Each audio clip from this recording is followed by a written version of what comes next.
नमस्कार, NB news देख रहे हैं आप और मैं हूं आपके साथ मुस्कान। स्वागत है आप सभी का एनबी न्यूज के स्पेशल बुलेटिन में। सरकार की ओर से इलेक्ट्रिक व्हीकल्स को प्रमोट करने के लिए दिल्ली सरकार कई तरह के प्रयास कर रही है।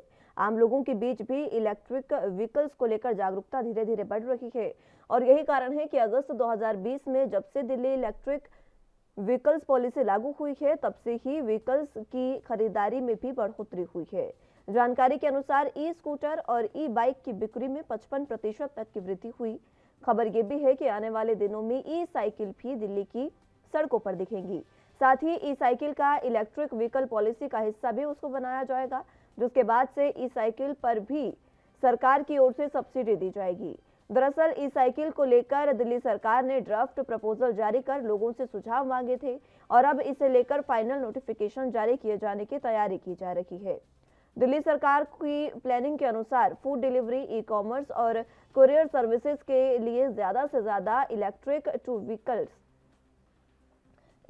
टू व्हीलर्स के यूज को प्रमोट किया जाएगा। सरकार का लक्ष्य है कि कम से कम 50% ई व्हीकल्स का यूज हो और मार्च 2025 तक ये संख्या बढ़कर 100% हो जाए। ऐसे में जो भी सर्विस प्रोवाइडर इस दिशा में सरकार का सहयोग करेंगे उन्हें वित्तीय मदद दी जाएगी। इसके अलावा अगर फूड डिलीवरी और ई कॉमर्स के लिए ई साइकिल का प्रयोग किया जाता है तो सब्सिडी ज्यादा दी जाएगी।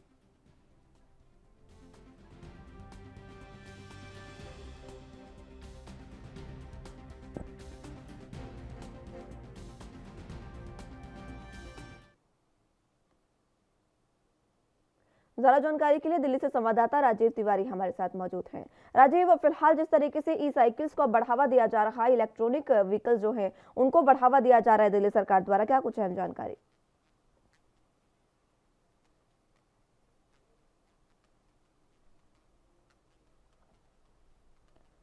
राजीव, आवाज मिल पा रही है आपको?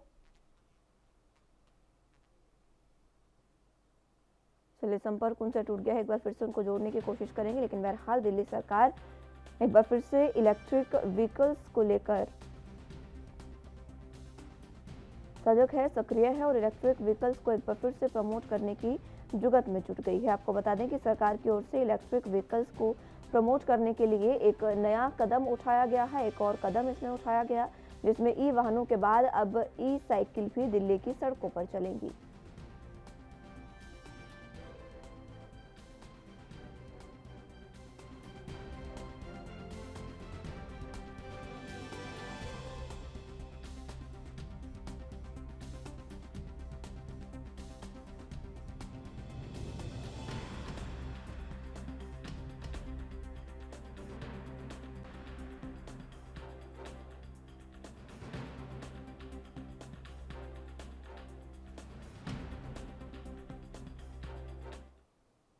राजीव तिवारी हमारे साथ संवाददाता दिल्ली से एक बार फिर से जुड़ चुके हैं। राजीव, आवाज मिल पा रही है आपको?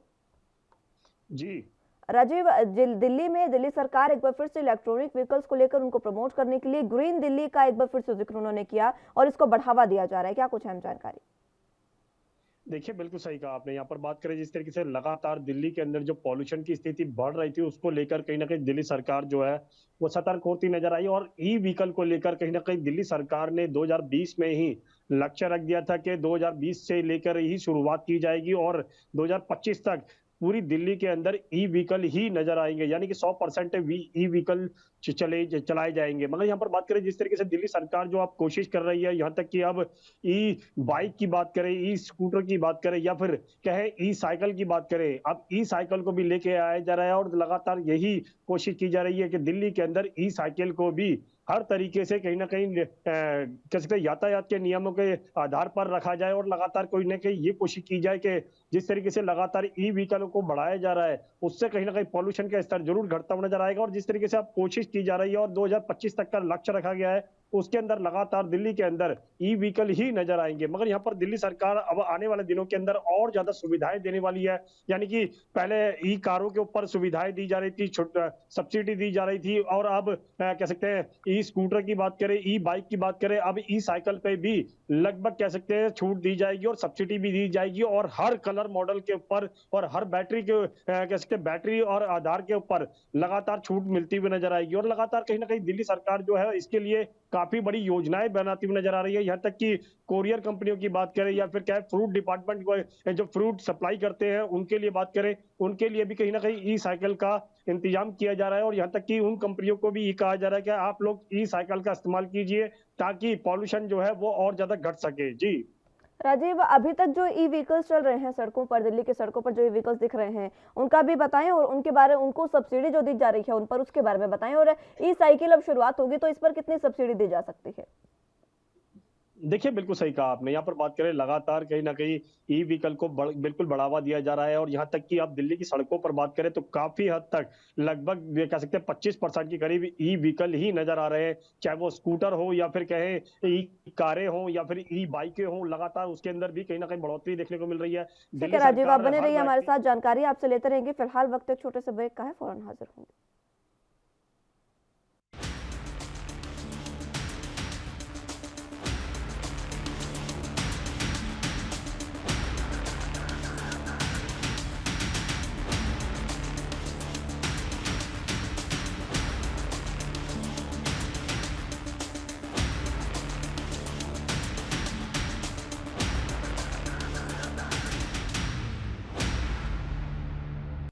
ब्रेक के बाद एक बार फिर से स्वागत है आप सभी का। बात दिल्ली की कर रहे हैं जहां पर ई व्हीकल्स को लगातार बढ़ावा दिया जा रहा है। राजीव तिवारी संवाददाता द्वारा जानकारी के लिए हमारे साथ मौजूद हैं। राजीव, आप अपनी बात पूरी करें।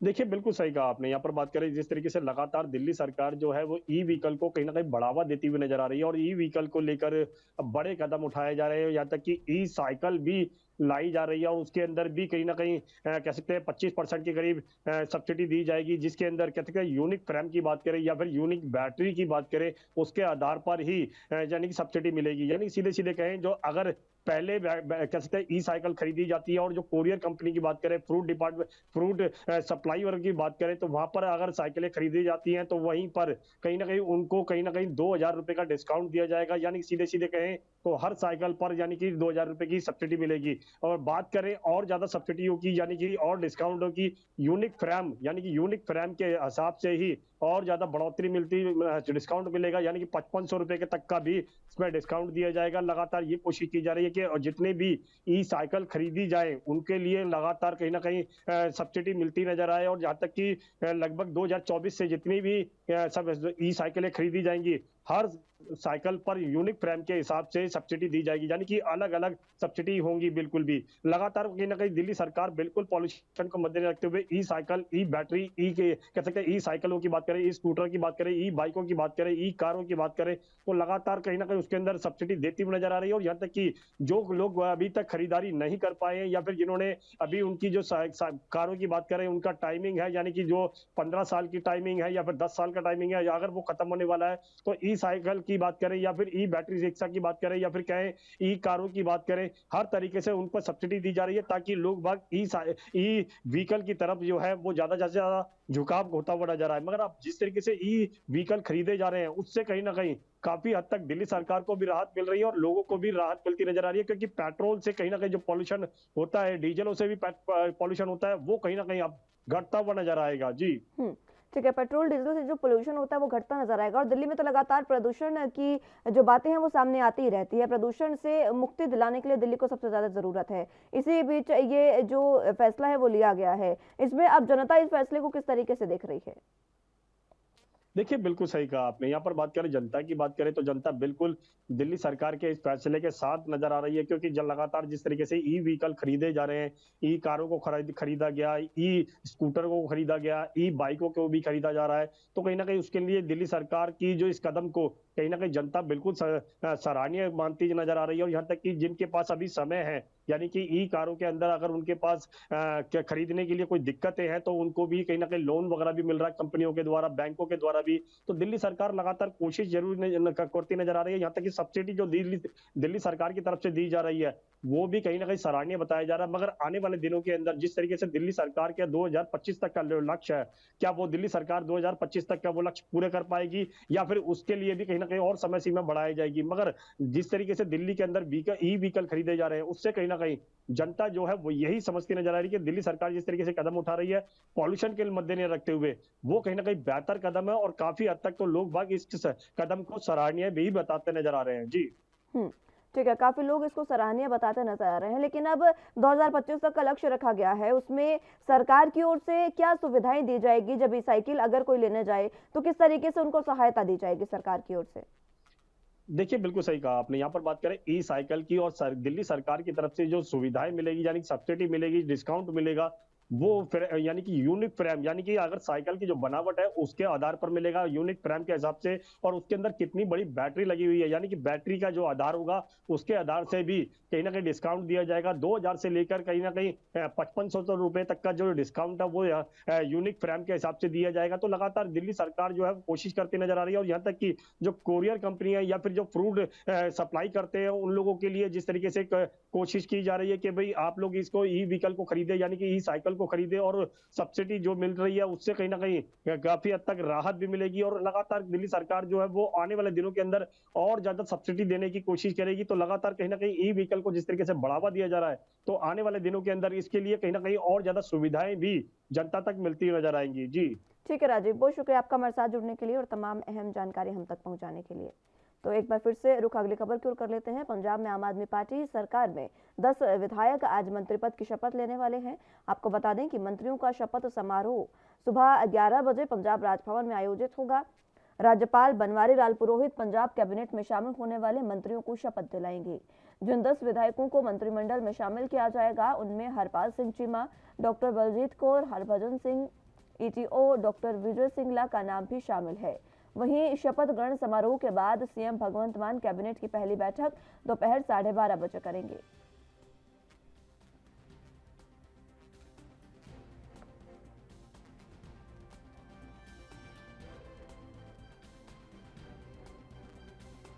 तो आपको बता दें कि पूर्ण बहुमत के साथ सत्ता में आई आम आदमी पार्टी पंजाब में अब अपनी कैबिनेट का विस्तार करने जा रही है। आज कैबिनेट को 10 विधायक जो हैं वो आज शपथ लेंगे और इन विधायकों में आपको बता दें कि कई बड़े नाम शामिल हैं। हरपाल सिंह चीमा इसमें शामिल है, doctor Baljit Kaur, Harbhajan Singh, ETO doctor Vijay Singla, ये नाम वो हैं जो इस विधायकों के मंत्रिमंडल में शामिल हैं। और इसी शपथ ग्रहण समारोह के बाद सीएम भगवंत मान कैबिनेट की पहली बैठक दोपहर 12:30 बजे करेंगे।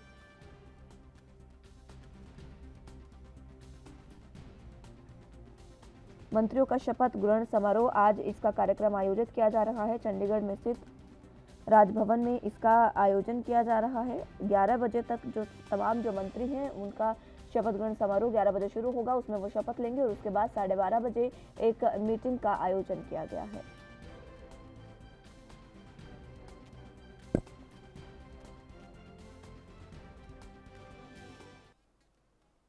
इसी खबर पर ज्यादा जानकारी के लिए संवाददाता अमित कुमार हमारे साथ चंडीगढ़ से मौजूद हैं। अमित, फिलहाल जिस तरीके से आज कैबिनेट का जो 10 मंत्री हैं वो शपथ लेने वाले हैं, विधायक जो हैं वो मंत्रिमंडल में शामिल होने वाले हैं, क्या कुछ अहम जानकारी इसको लेकर? जी बिल्कुल मुस्कान, अगर हम देखें तो आज डिसाइड हुआ था कि आज पंजाब की मंत्रिमंडल में विस्तार होना है। काफी लंबे समय से इंतजार हो रहा था कि सरकार 16 तारीख को तरफी तौर पे कह सकते हैं कि भगवंत मान ने मुख्यमंत्री पद की शपथ ले ली थी। 17 को सभी एमएलए ने विधायक पद की शपथ ले ली थी और उसके बाद अब मंत्रिमंडल के विस्तार का इंतजार हो रहा था।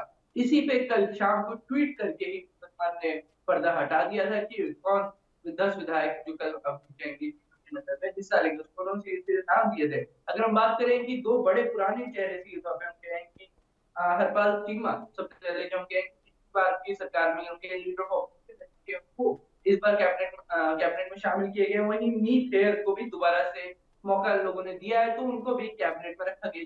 वो देता है पुराने जी, अगर हम कहें कि आम आदमी पार्टी के विधायक से एक है जिनको दोबारा मौका दिया गया, साथ साथ इनके अलावा 8 और विधायक हैं जो चुने गए उनको। पर एक और नई खबर जो सामने आ रही है कि स्पीकर के तौर पे सुधाकर सुंदर जो आम आदमी पार्टी के सीनियर नेता है, उनको स्पीकर के तौर पे आम आदमी पार्टी ने चुना है। वो आज स्पीकर के तौर पे अपनी बकायदा शपथ लेंगे। तो आप देख सकते हैं कि आम आदमी पार्टी फुल एक्शन मोड पे और बकायदा जो आम आदमी पार्टी के जो लॉयल नेता रहे हैं, जो उनके साथ काफी समय से रहे हैं, उन सबको मौका देते हुए नजर आ रहे हैं।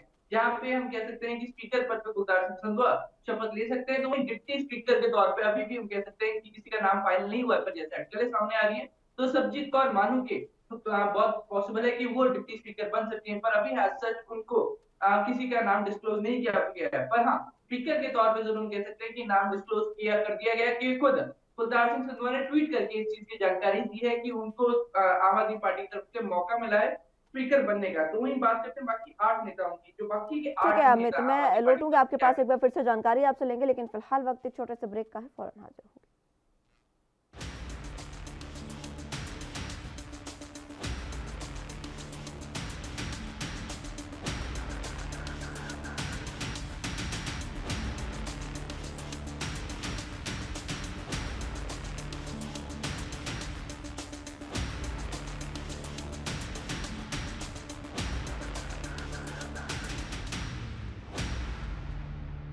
ब्रेक के बाद एक बार फिर से स्वागत है आप सभी का। तो पंजाब कैबिनेट में आज जो मंत्री हैं वो शपथ लेने वाले हैं। जरा जानकारी के लिए संवाददाता अमित हमारे साथ मौजूद हैं। अमित, 8 मंत्रियों की आप बात कर रहे थे, उनके बारे में बताएं।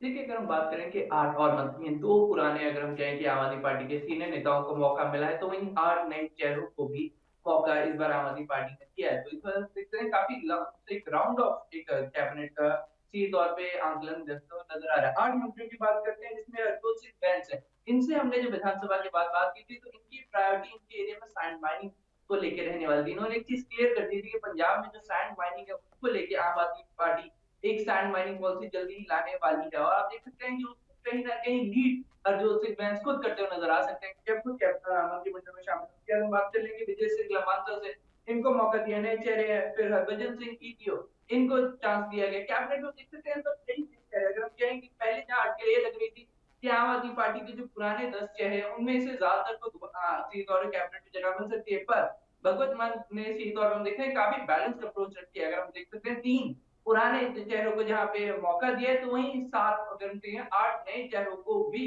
उन्होंने बकायदा पार्टी में प्लेसमेंट दी। इससे मेरे ख्याल से पूरी लम्स जो पार्टी में एक बैलेंस्ड ओपिनियन रहेगा और किसी को नाराजगी नहीं होगी। पर वहीं कल हमने जो बात की थी कैबिनेट में जितने विधायकों थे उन सबसे बात की थी 7 तारीख को, उन सबने बोला था कि जो भी हाईकमान डिसाइड करेगी उससे हम संतुष्ट रहने वाले। और इस बार की जो कैबिनेट है उसको देखकर भी ऐसा ही लगता है कि काफी बैलेंस्ड अप्रोच रखने की कोशिश की है। जैसे हम बात करें कि मनोज से डॉक्टर बलजीत कौर को भी कैबिनेट में जगह दी है। फिर कुलदीप सिंह धालीवाल को अजनाला से उनको मौका मिला है। विजय सिंगला को मौका मिला है। फिर ब्रह्म शंकर को मौका दिया गया है।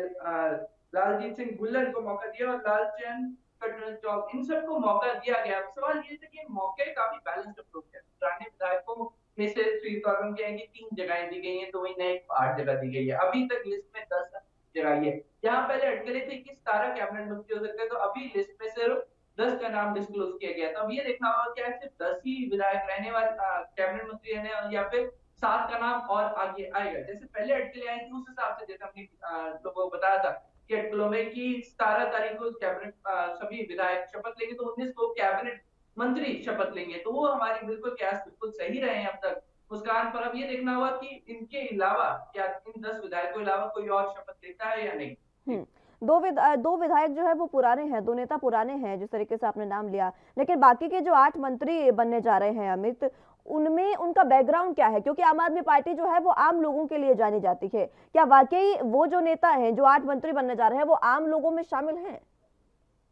जी बिल्कुल, देखिए अगर हम कहें कि जो 8 नए चेहरे चुने गए हैं, सही तौर पे नए चेहरे उनके कैबिनेट में सबको फर्स्ट टाइम की पीरियड देखा जा रहा है। पर उन्हें हरपाल जी मतलब शुरू करते हैं, लीडर ऑफ अपोजिशन रहे हैं, मोस्ट प्रोबेबली चांसेस हैं कि इनको एज सीधे तौर पर हम कह सकते हैं कि डिप्टी सीएम का ऑर्डर दिया जा सकता है, जो ऐसे अटकलें चल रही हैं। उसके अलावा इनको बड़ी रिस्पॉन्सिबिलिटी सीधे तौर पे दिया जाए, क्योंकि सीधे तौर पे कि आम आदमी पार्टी में जो अपोजिशन में थी तब इनको विधायक सीधे तौर पर हम कहें कि लीडर ऑफ अपोजिशन थे।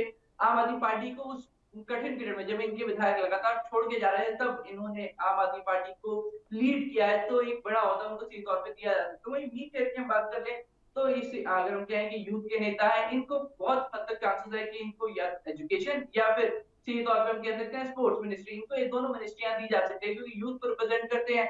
पर इससे हटके भी इनको रिस्पॉन्सिबिलिटी दी जा सकती है। पर आमतौर पर ये कंसिडर किया जाता है कि युवा चेहरों को युवाओं के लिए ज्यादा काम करने का मौका दिया जाता है, इसलिए एजुकेशन और स्पोर्ट्स मिनिस्ट्री इनको दी जाती है। इनके अलावा हम बात करते हैं सीधे तौर पे कि हरजोत सिंह बैंस की बात कर लेते हैं। इनके सब जो मेरी बातचीत हुई थी, इनसे हम विधायक जब बकायदा विधानसभा के बाहर मिले थे, इन्होंने बोला था कि आम आदमी पार्टी में इनकी पर्सनल प्रायोरिटी थी तौर पे कि इनके लोगों ने इनको इसलिए चुना क्योंकि बार बार आवाज खड़ी कर रहे थे जो इनके यहाँ पे इलीगल सैंड माइनिंग हो रही थी, इसको लेके इनको चुना गया। इन्होंने बकायदा आम आदमी पार्टी ने उनका भरोसा जताया और लोगों ने जो इनके लोग हैं उन्होंने इनको भरोसा जताया कि मुझे चुना इसलिए गया कि मैंने एक ही चीज बोली थी कि मैं अपने यहाँ पे इलीगल सैंड माइनिंग बंद कराऊंगा, और वही चीज का वादा लेके वो यहाँ पहुंचे हैं। तो अब उनकी प्रायोरिटी भी, कल जब मेरी बात हुई थी तब भी उनकी सैंड माइनिंग रहने वाले वो, ऐसे में उनकी कैबिनेट में जगह मिलनी कहीं ना कहीं उनकी प्रायोरिटी। क्योंकि देखिए, आम आदमी पार्टी का टारगेट भी एक चीज है। आम आदमी पार्टी के द्वारा कही गई बातों में से एक बात ये थी कि सीधे तौर पे पंजाब में इलीगल सैंड माइनिंग बंद होगी,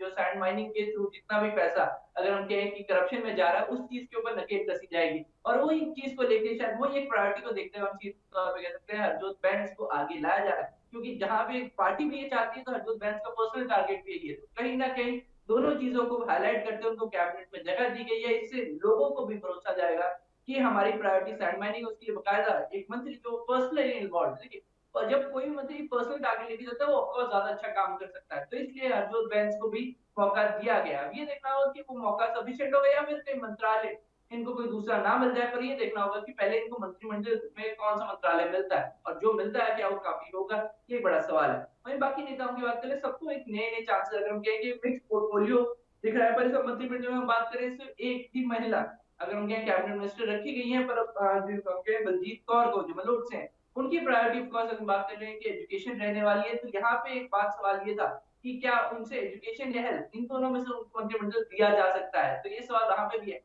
कि मीत हेयर और इनके बीच में क्या मंत्रिमंडल शेयर हो सकते हैं या फिर दोनों इक्वली। क्योंकि देखिए, दोनों का यूथ टारगेटेड मैं सीधा क्योंकि एजुकेशन और हेल्थ, एजुकेशन हेल्थ और स्पोर्ट, इन तीन मंत्रालयों के बीच में कहीं ना कहीं फेरबदल हो सकती है। तो ये कुछ अटकलें अभी चल रही है। पर फाइनल लिस्ट खुद हम कह सकते हैं कि भगवत मान और आम आदमी पार्टी के सीनियर नेता ही क्लियर कर पाएंगे कि किसको कौन सा मंत्रालय मिल रहा है। जी ठीक है, किसको कौन सा मंत्रालय मिल रहा है वो तो खैर फाइनल हो जाएगा, लेकिन इसके बाद बैठक जो है वो भी 12:30 बजे रखी गई है। कैबिनेट की पहली बैठक ये होगी। इस बैठक में क्या कुछ अहम निर्णय लिए जा सकते हैं?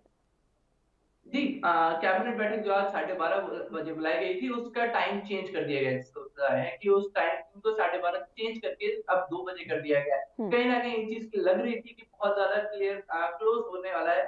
अगर हम कहें शपथ समारोह की बात की, पंजाब राजभवन में शपथ समारोह और उसकी बात थी सेक्रेटरीट के अंदर जो है कि बकायदा कैबिनेट की बुलाई, तो टाइम पीरियड शायद बहुत ज्यादा क्लोज लग रहा था 11। तो कई फैक्टर्स को कंसिडर किया गया है। कल अगर हम 17 तारीख विधानसभा का शपथ समारोह भी देखते हैं तो उसमें टाइम पीरियड बहुत लग रहा था। तो इस चीज को देख टाइम पीरियड को डिले कर दिया गया है। ठीक है। कैबिनेट पंजाब सरकार की पहली कैबिनेट मीटिंग है वो 2 बजे शिफ्ट कर दी गई है। अब ये देखना होगा कि मंत्रिमंडल बनी है, पहली मीटिंग में कोई बड़ा फैसला या कोई बड़ी अनाउंसमेंट आ सकती है। क्योंकि कयास तो यही लग रहे हैं कि हमें एक पंजाब के लिए एक बड़ी अनाउंसमेंट सुनने को। ठीक है, ठीक है अमित, बहुत शुक्रिया आपका हमारे साथ जुड़ने के लिए और तमाम अहम जानकारी हम तक पहुंचाने के लिए। बुलेटिन में यहाँ वक्त एक छोटे से ब्रेक का है, फौरन हाजिर होंगे।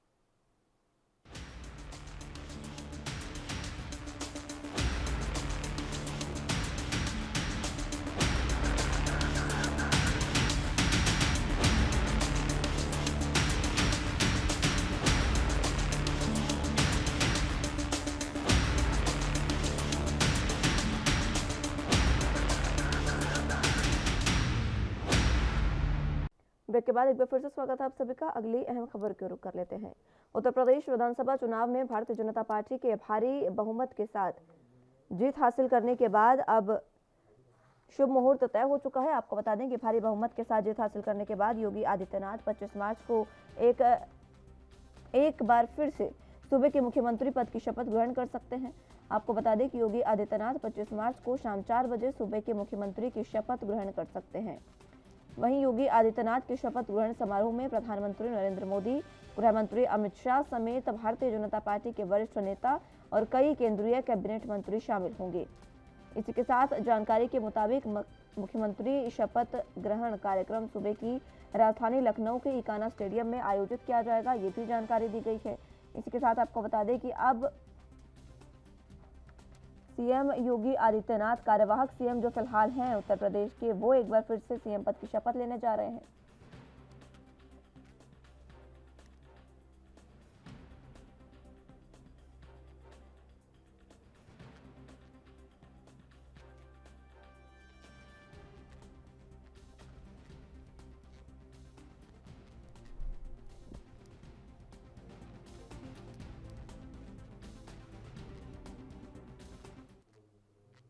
इसी खबर पर ज्यादा जानकारी के लिए जितेंद्र चौहान संवाददाता लखनऊ से हमारे साथ मौजूद हैं। जितेंद्र, फिलहाल जिस तरीके से ये बताया जा रहा है कि 25 मार्च को शपथ ले सकते हैं कार्यवाहक सीएम योगी आदित्यनाथ, क्या कुछ इसको लेकर अहम जानकारी? उत्तर प्रदेश में प्रचंड जीत हुई है भारतीय जनता पार्टी की। वो जो उत्तर प्रदेश की योगी सरकार दोबारा सरकार बन गई, यानी 2.0 योगी सरकार जो शपथ लेनी है वो कहीं न कहीं 21 मार्च को तय था, लेकिन कल किसी कारणवश में बदलाव किया गया और ये शपथ ग्रहण समारोह लखनऊ के कान्हा स्टेडियम में 25 मार्च को होगा और लगभग 45,000 लोगों की व्यवस्था की गई है, जिसमें तो लगभग 1200 वीवीआईपी होंगे और जो केंद्र शासित राज्य हैं उनमें भारतीय जनता पार्टी की और जो राज्य है उसमें कहीं न कहीं उनके मुख्यमंत्री शामिल होंगे और साफ तौर पर कहा जा सकता है ये मुख्यमंत्री योगी आदित्यनाथ की जो शपथ ग्रहण समारोह काफी बड़ा इनको विस्तार रूप से किया जाएगा और बात की जाए तो शाम 4 बजे 25 मार्च को होगा, तो इसमें मुख्यमंत्री योगी आदित्यनाथ, उप मुख्यमंत्री, कैबिनेट मिनिस्टर, राज्य मंत्री, प्रभार राज्य मंत्री शपथ लेंगे और प्रधानमंत्री नरेंद्र मोदी, गृह मंत्री अमित शाह, रक्षा मंत्री राजनाथ सिंह और जो भारतीय जनता पार्टी के अध्यक्ष हैं जेपी नड्डा सहित केंद्र के कई मंत्री कहीं न कहीं शामिल होंगे और जहां भाजपा शासित राज्य हैं उनके भी मुख्यमंत्री और संघ के जो वरिष्ठ पदाधिकारी हैं वो इसमें शामिल होंगे। और मुख्यमंत्री योगी आदित्यनाथ के शपथ ग्रहण समारोह में ऐसा नहीं है कि भारतीय जनता पार्टी के ही नेता शामिल होंगे, इसमें विपक्ष को भी बुलाया गया है, उनको आमंत्रण निमंत्रण भेजा गया है। बसपा सुप्रीमो मायावती को भी सपा संरक्षक मुलायम सिंह यादव, अखिलेश यादव, कांग्रेस की राष्ट्रीय अध्यक्ष सोनिया गांधी, राष्ट्रीय महासचिव प्रियंका वाड्रा एवं विपक्ष की जो नेता हैं उनको कहीं न कहीं उनको निमंत्रण भेजा गया है और उनकी भी शामिल होने की संभावना है। तो वहीं जहां जनता ने उनको जहां प्रचंड जीत दिलाई है उस जीत में जनता की बहुत अहम भूमिका है सरकार बनाने में, तो उनको भी शामिल करने के लिए सभी को निमंत्रित किया। जो अभ्यर्थी होंगे समारोह में शामिल होंगे। योगी सरकार के शपथ ग्रहण समारोह केंद्र और प्रदेश सरकार की योजनाओं के जो लाभार्थी हैं उनको भी आमंत्रित किया गया है और सभी लखनऊ के जो शपथ ग्रहण समारोह होना है उसके आसपास जिलों की जो लाभार्थी है वो शपथ ग्रहण समारोह में शामिल होंगे।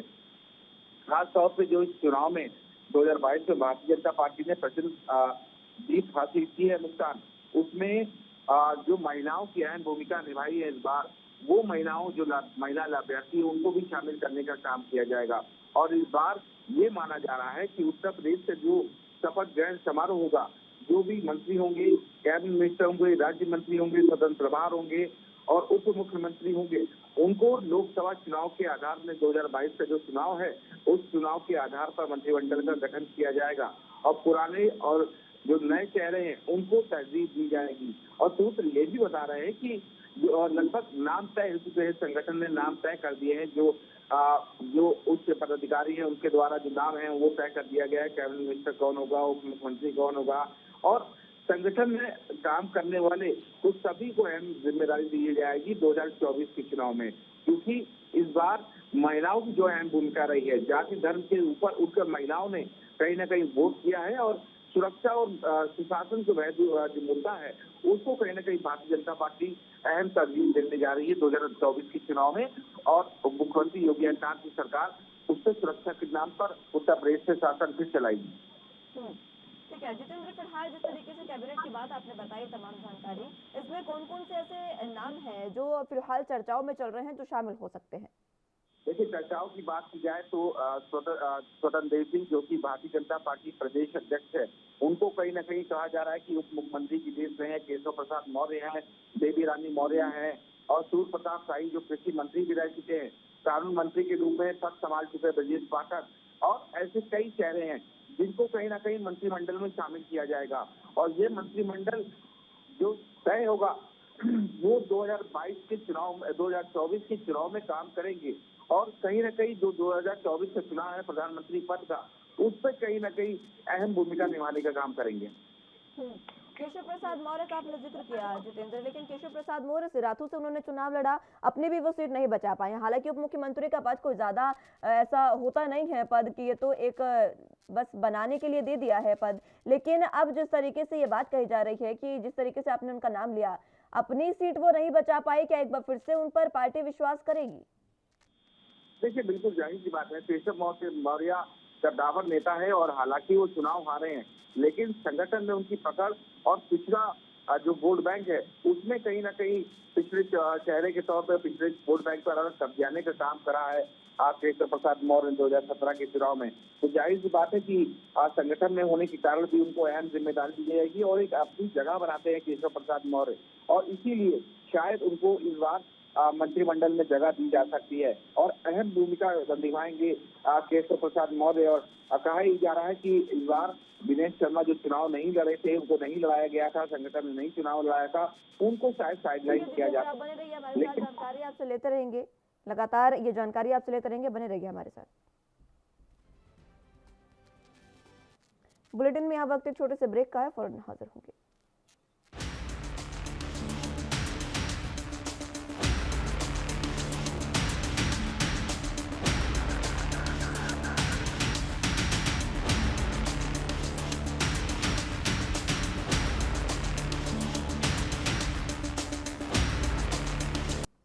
ब्रेक के बाद एक बार फिर से स्वागत है आप सभी का। उत्तर प्रदेश की बात कर रहे हैं, जहां पर कैबिनेट का विस्तार जल्द ही हो सकता है।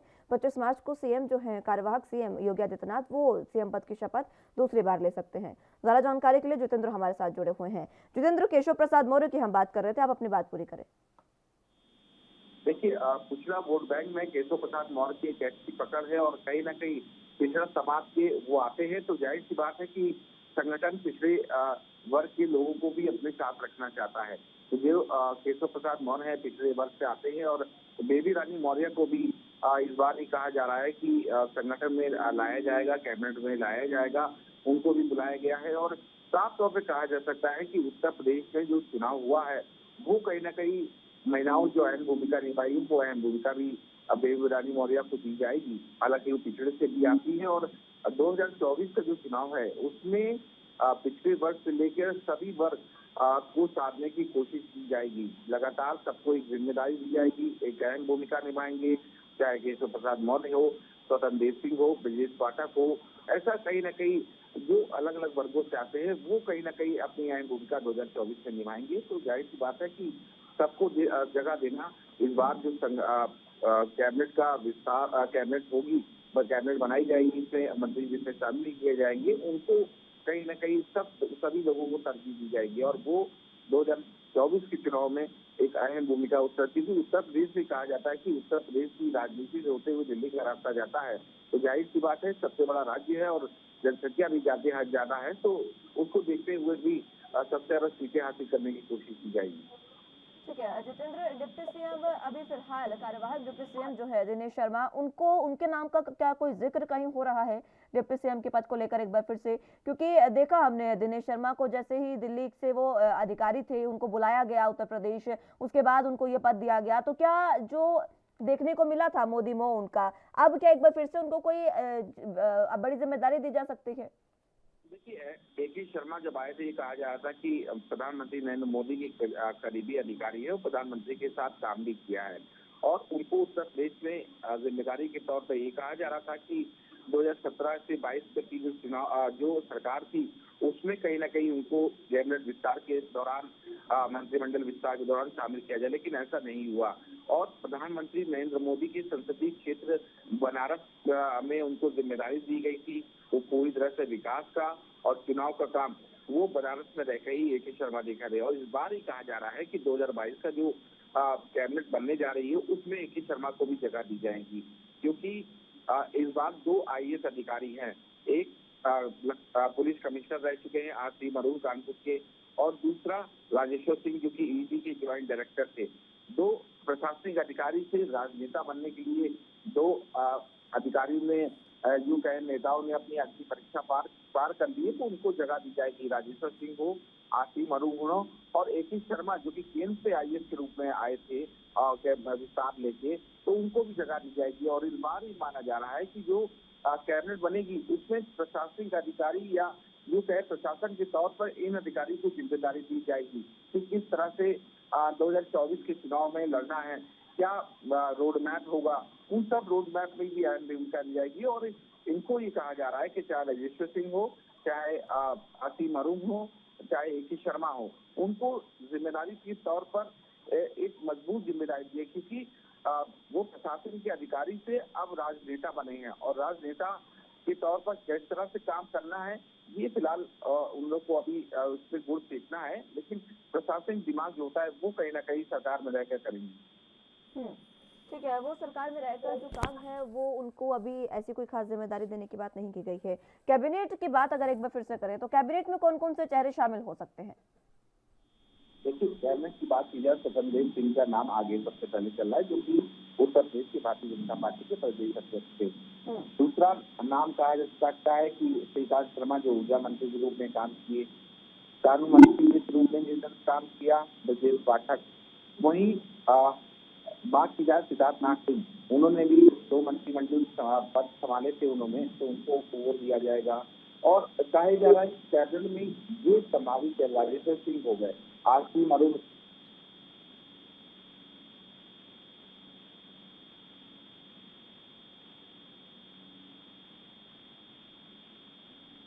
तो प्रताप शाही भी इस बार रेस में है कैबिनेट में। अब देखते हैं कि क्या किसको जगह मिलती है।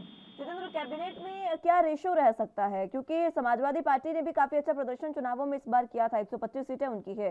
क्या रेशो रह सकता है समाजवादी पार्टी और बीजेपी के जो मंत्री होंगे उनका? देखिए, रेशियो की बात की जाए तो हालांकि स्वामी प्रसाद मौर्य जो थे वो कहीं ना कहीं भारतीय जनता पार्टी छोड़ के समाजवादी पार्टी चले गए थे, दारा सिंह चौहान चले गए थे। और ये कहा जा रहा है कि इस बार जो कैबिनेट बनेगी उसमें कहीं ना कहीं तरजीह बराबर की दी जाएगी कि 2024 के चुनाव में किसी प्रकार की संभावना ये कहे परेशानी कोई ना है। तो और ये कहा जा रहा है कि 60 साल के ऊपर जो मंत्री थे या 60 साल के जो नेता हो चुके हैं उनको सरकार में ना मंत्री के रूप में, कैबिनेट मंत्री के रूप में, ना स्वतंत्र विभाग के नाराज मंत्री, उनको जगह नहीं दी जाएगी। तो अब देखते हैं कि सरकार क्या पॉलिसी लाती है, क्या कैबिनेट में क्या होता है। 25 तारीख का थोड़ा सा मुस्कान हमको इंतजार करना होगा और जनता को इंतजार करना होगा, लेकिन जो संभावित नाम चल रहे हैं उसमें कहीं ना कहीं इन लोगों को जगह जरूर मिलेगी। बहुत शुक्रिया आपका हमारे साथ जुड़ने के लिए और तमाम अहम जानकारी हम तक पहुंचाने के लिए।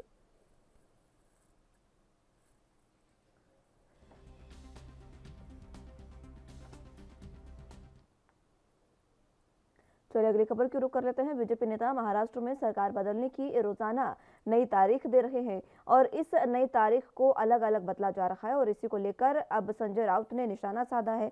आपको बता दें कि ऐसे नकली रंगों पर केंद्र सरकार ने प्रतिबंध लगा दिया है। बीजेपी नेताओं पर यह निशाना शिवसेना प्रवक्ता संजय राउत ने साधा है।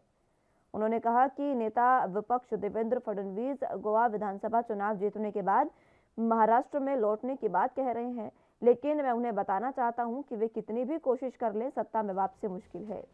राउत ने कहा कि शिवसेना में की अगुवाई में महाविकास अघाड़ी सरकार अपना कार्यकाल पूरा करेगी और आने वाले अगले 5 साल में भी शिवसेना सरकार में ही बनी रहेगी। राउत ने कहा कि बीजेपी को लगता है कि केंद्रीय जांच एजेंसी द्वारा झूठे आरोप लगाकर महाविकास अघाड़ी सरकार के सांसदों, विधायकों और नेताओं के मनोबल को गिरा दिया जाएगा, लेकिन ऐसा नहीं होने वाला है। उन्होंने कहा कि बीजेपी में सामने से हमला करने का दम नहीं, इसलिए पीछे से हमला किया जा रहा है। राउत ने कहा कि अगर हम लोगों ने बीजेपी नेताओं को घेरना शुरू कर दिया तो उनके लिए काफी मुश्किलें खड़ी हो जाएंगी।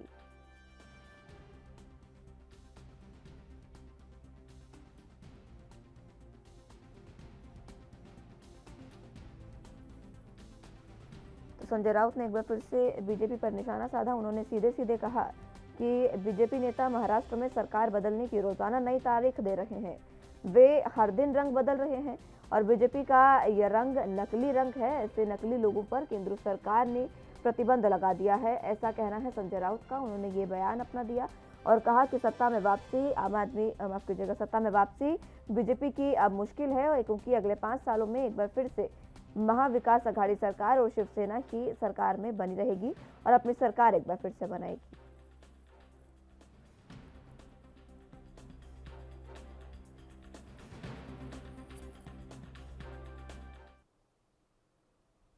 बुलेटिन में यहाँ वक्त एक छोटे से ब्रेक का है, फौरन हाजिर होंगे।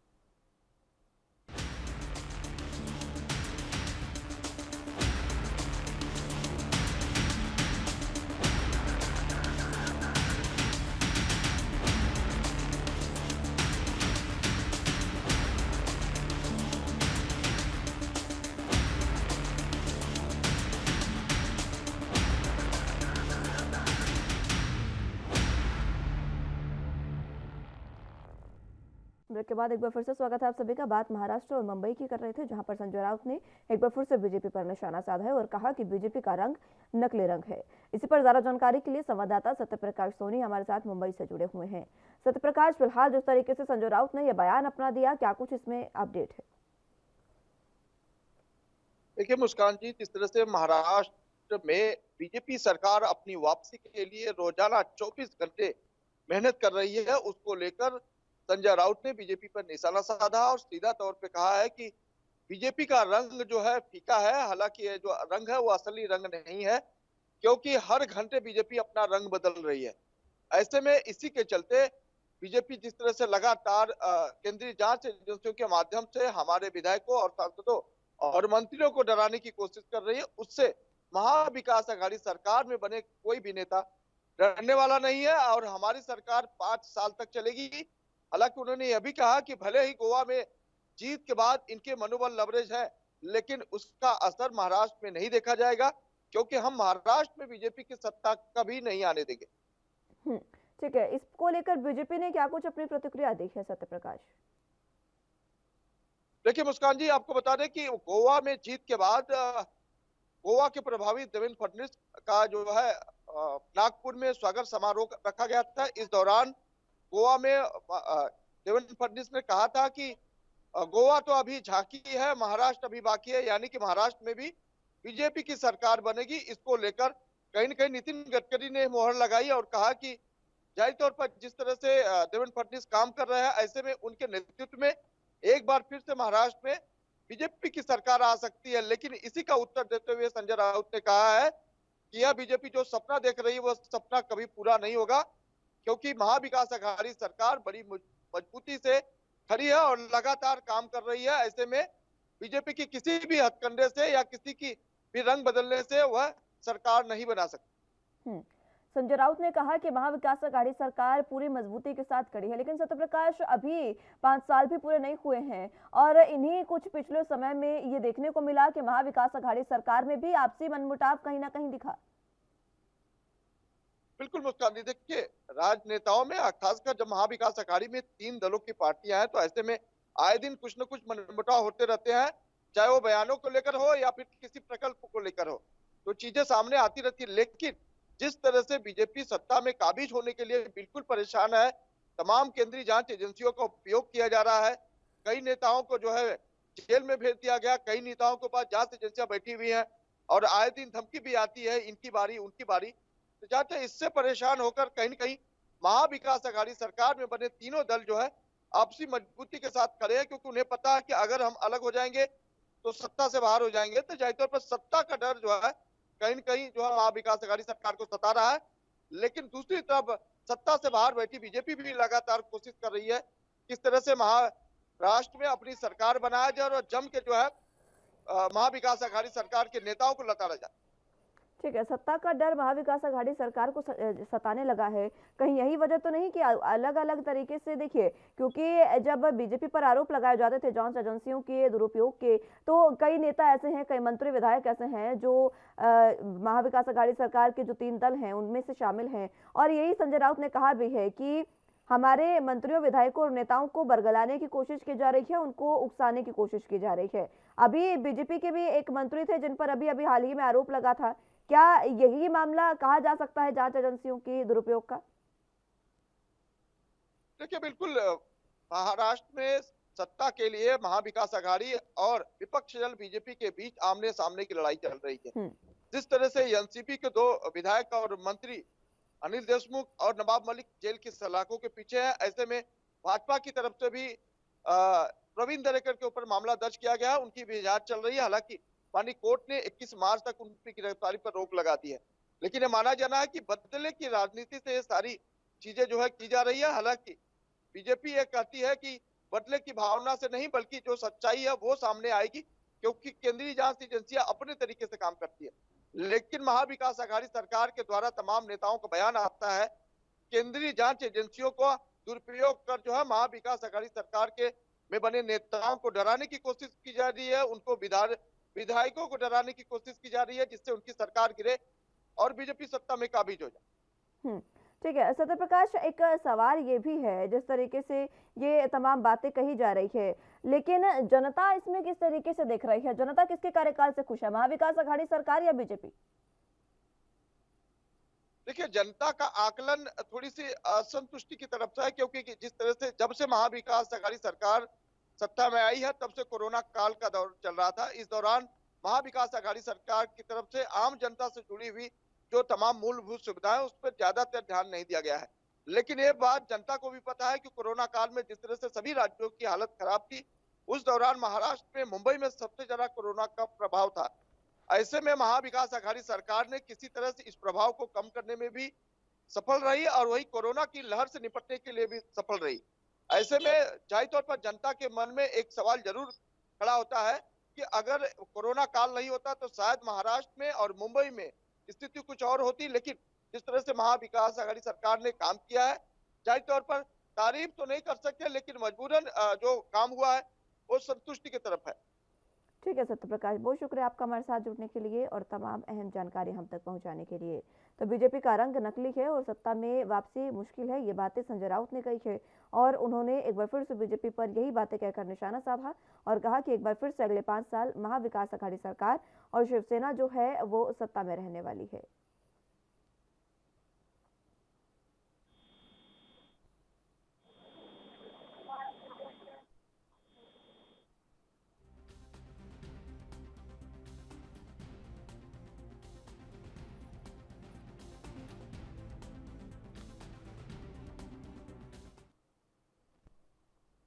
फिलहाल के लिए राजधानी लाइव में मेरे साथ बस इतना ही। तमाम अहम खबरों के लिए आप बने रहिए एनबी न्यूज के साथ।